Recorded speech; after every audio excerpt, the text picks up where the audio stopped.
Selamat pagi, Assalamualaikum warahmatullahi wabarakatuh. Bagaimana kabarnya hari ini kelas 6? Sehat selalu ya. Sebelum pelajaran dimulai, anak-anak berdoa terlebih dahulu dan menyanyikan lagu Indonesia Raya. Setelah itu menyanyikan Garuda Pancasila. Nah, pelajaran kali ini akan membahas tentang sikap toleransi terhadap keragaman ekonomi. Apa toh itu toleransi? Anak-anak ada yang tahu? Nah, toleransi dapat diartikan sebagai perilaku terbuka untuk menghargai segala perbedaan yang ada di sesama manusia. Manusia itu pasti memiliki perbedaan. Nah, maka tugas kita adalah harus saling toleransi agar hidup rukun ya. Toleransi harus bersikap sabar, menahan diri dan berhati lapang terhadap orang-orang yang memiliki perbedaan pendapat. Tidak hanya perbedaan pendapat saja, tetapi juga perbedaan ras, suku, kebudayaan, perbedaan fisik, dan perbedaan pekerjaan. Nah, itu kita harus saling toleransi. Kemudian ada keragaman ekonomi. Apa toh itu keragaman? Nah, kalau dengar keragaman pasti itu banyak ya.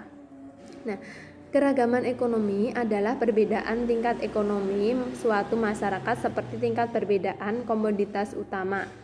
Kegiatan ekonomi, kegiatan manusia memperoleh barang atau jasa untuk memenuhi kebutuhannya. Nah, kebutuhan manusia itu terdiri dari kebutuhan primer, sekunder, dan tersier. Kebutuhan manusia itu sandang, pangan, papan, begitu. Selanjutnya itu di Indonesia kegiatan ekonominya itu sangat beragam.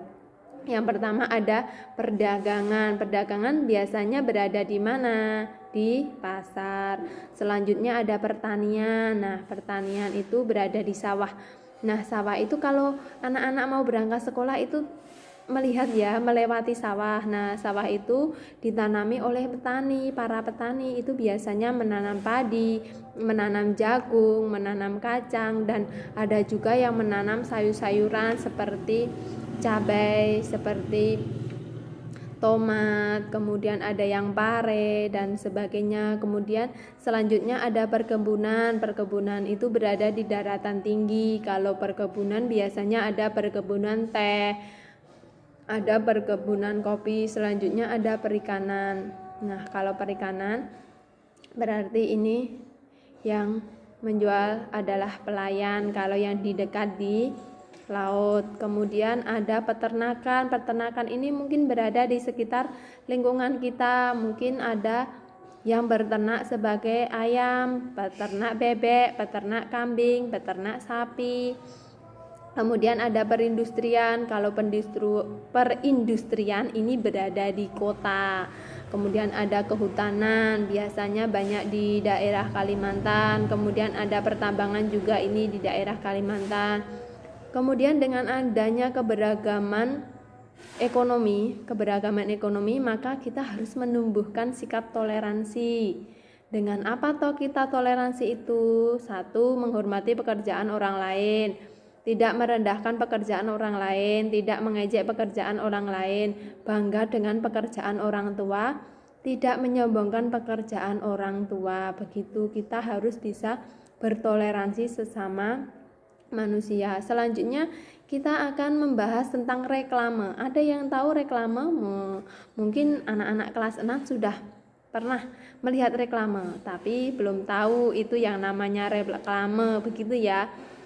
Bu Guru akan menjelaskan tentang reklame. Reklame adalah suatu karya seni rupa yang bertujuan untuk menginformasikan, mengajak, menganjurkan, atau menawarkan produk kepada konsumen dengan cara yang menarik sehingga konsumen yang memiliki menggunakan atau membelinya. Nah, reklame itu bertujuan untuk memberikan informasi kepada khalayak atau konsumen tentang perusahaan, produk atau barang maupun jasa sehingga mereka akan mau membeli barang atau mau menggunakan barang tersebut. Nah, jenis-jenis reklame ini ada 5, yaitu poster, spanduk, billboard, baliho, dan plakat. Apa toh itu poster? Poster merupakan reklame berupa gambar, tulisan, selebaran pada kertas yang ditempel di tempat umum. Kemudian selanjutnya ada spanduk.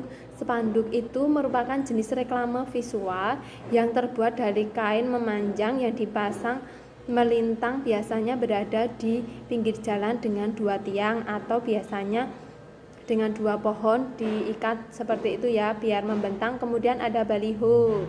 Baliho ini di tempatnya permanen. Kalau baliho ini biasanya terletak di jalan raya.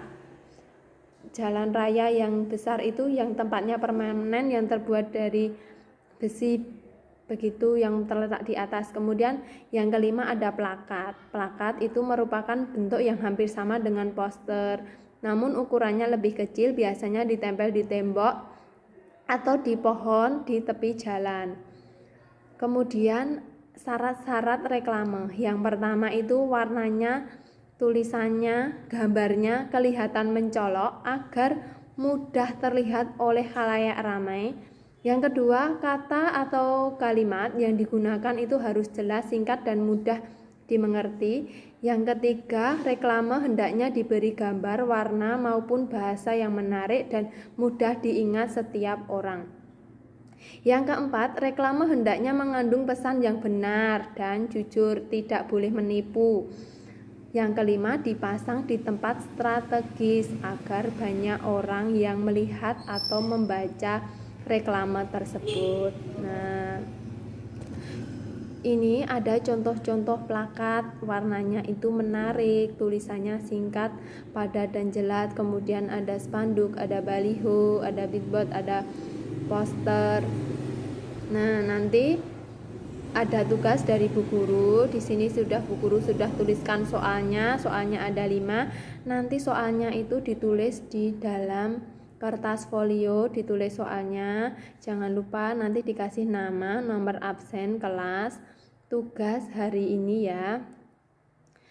Tanggal 18 bulan November tahun 2020. Nanti soalnya ditulis kemudian dijawab. Kalau sudah selesai menjawab soalnya, nanti dikirimkan, difoto dulu, kemudian dikirimkan di WA pribadi Bu Guru, jangan di grup. Nanti kalau di grup teman-temannya tahu tinggal menulis saja. Jangan lupa dikerjakan sendiri. Kemudian pelajaran hari ini cukup sampai di sini Bu Guru. Bila ada kata Bu Guru yang salah, mohon maaf. Anak-anak di rumah selalu menjaga kesehatan dalam pandemi COVID-19 ini. Anak-anak berada di rumah saja. Jangan lupa pakai masker, selalu cuci tangan sebelum makan atau setelah aktivitas. Jaga kesehatannya, jangan kerumunan ya, jaga jarak. Jangan lupa nanti tugasnya. Pelajaran hari ini sudah selesai.